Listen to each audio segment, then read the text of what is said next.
তো আমি আছি এখন ওল্ড দীঘাতে। আর ওল্ড দীঘাতে এলে তোমাদের যেটা মেন সমস্যা হয়, কোন হোটেলে থাকবো, কোথায় থাকবো, সেটা তোমরা ঠিকঠাক করে ইনফরমেশান পাও না। তার জন্য আমি আজকে এই ভিডিওটা বানাচ্ছি।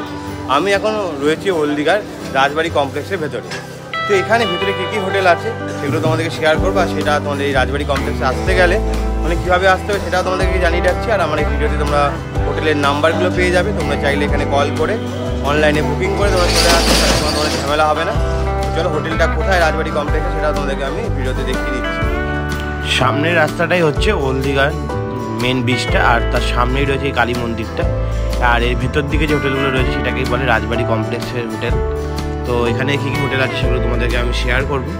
তো চলো, আর এই দীঘাতে যা হোটেলে রুম নিয়ে যা চলছে তার জন্যই তোমাদেরকে এই ভিডিওগুলো আমি শেয়ার করলাম। তোমরা চাইলে এখান থেকে বুকিং করে আসতে পারো অনায়াসে। আর একদম সামনেই রয়েছে আশা মুক্তি হোটেল। তো হোটেলের ফোন নাম্বারটা তোমাদেরকে শেয়ার করে রাখলাম। এই নাম্বারে তোমরা বুকিং করে তোমরা এই হোটেলটা বুক করতে পারো। এটা একদম রাজবাড়ি কমপ্লেক্সের মুখে। আর একটু ভেতরে এগিয়ে গেলেই হচ্ছে হোটেল নীল সাহু। তো নিচে খাবারের দোকানও রয়েছে। এই উৎসব রেস্টুরেন্ট থেকে আমরা যে কদিন ছিলাম আমরা লাঞ্চ করেছিলাম। আর যেহেতু আমরা এই হোটেলটাতে ছিলাম তো তাই আমরা এই হোটেলের রুমটা তোমাদেরকে শেয়ার করতে পারছি। তো আমাদের রুম নাম্বার ছিল 301। তো রুমে ঢোকার পর তোমরা দেখতেই পাচ্ছি একটা সোফা রয়েছে, খাট তো থাকবেই, তার সাথে ছিল একটা সাবান। আর এদিকে রয়েছে ড্রেসিং টেবিল। আর ঘরটা পুরোটাই সাজানো ছিল। আর এদিকে ওয়াশরুম, ওয়াশরুমটা নিট অ্যান্ড ক্লিন, পরিষ্কার।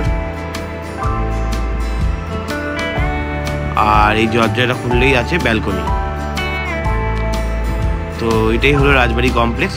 তো এখান থেকে দেখো মেন রোড হচ্ছে, হেঁটে 1 মিনিটও লাগবে না, ওই সামনেই হচ্ছে মেন রোড, যেটা তোমাদেরকে একটু আগে দেখালাম। আর এখানে লাইন দিয়ে রয়েছে পরপর হোটেল। সেই হোটেলগুলি তোমাদেরকে আমি শেয়ার করছি। আর এই হোটেলটা যেটা আমরা ছিলাম খুব ভালো হোটেল ছিল। এরপরেই রয়েছে হোটেল মার্বেল স্কোয়ার। তো এরও ফোন নাম্বার তোমাদেরকে আমি শেয়ার করে রাখলাম। তো এটা ঠিক তার পাশেই একটা হোটেল, এসি নন এসি দুটো হোটেলই আছে, দুটো রুমই আছে এখানে। আর তোমরা ফোন করে রুমটা বুক করতে পারবে, অনলাইন ফ্যাসিলিটি আছে এদেরকে। এরপরে হচ্ছে হোটেল ডিউ। এর ঠিক উল্টো দিকেই রয়েছে হোটেল ডিউ। সবই রাজবাড়ি কমপ্লেক্সের ভেতরের হোটেল, তোমাদেরকে শেয়ার করলাম। আর এই দেখো হোটেলের ফোন নাম্বার তোমাদেরকে শেয়ার করে দিলাম। তোমরা ফোন নাম্বারগুলো ভিডিওটা পজ করে ফোন নাম্বারে নোট করে নেবে এবং সেখান থেকে তোমরা ফোন করতে পারবে দীঘাতে আসতে গেলে। এরপরে রয়েছে হোটেল সিলভার টাচ। এদের আবার কার পার্কিংও রয়েছে, যারা গাড়ি নিয়ে আসবে তাদের কোনো সমস্যাই নেই। এই হোটেলে কার পার্কিং করতে পারবে, পার্কিং করে পার্কিং স্পেসে তারপরে হোটেলে থাকতে পারবে। এখানেও এসি নন এসি দুটো রুমই অ্যাভেলেবেল এবং রুম ভাড়া প্রত্যেকটারই মোটামুটি 1,500 টাকা থেকে স্টার্টিং। আর এরপরে হচ্ছে হোটেল মনিকা লজ। এটাও ওলবাড়ি কমপ্লেক্স, রাজবাড়ি কমপ্লেক্সের পেছন দিকে। এইটা হলো হোটেল গোল্ডেন টাচ। এরও ফোন নাম্বার তোমাদেরকে আমি শেয়ার করে রাখলাম, তোমরা চাইলে ফোন করে আসতে পারো। এদেরও অনলাইন ফেসিলিটি রয়েছে এবং এসি নন এসি দুটো রুমই অ্যাভেলেবেল। তো আমার হোটেলের ব্লগটা কেমন লাগলো তোমরা কমেন্ট করতে একদমই ভুলো না। Tata, bye bye.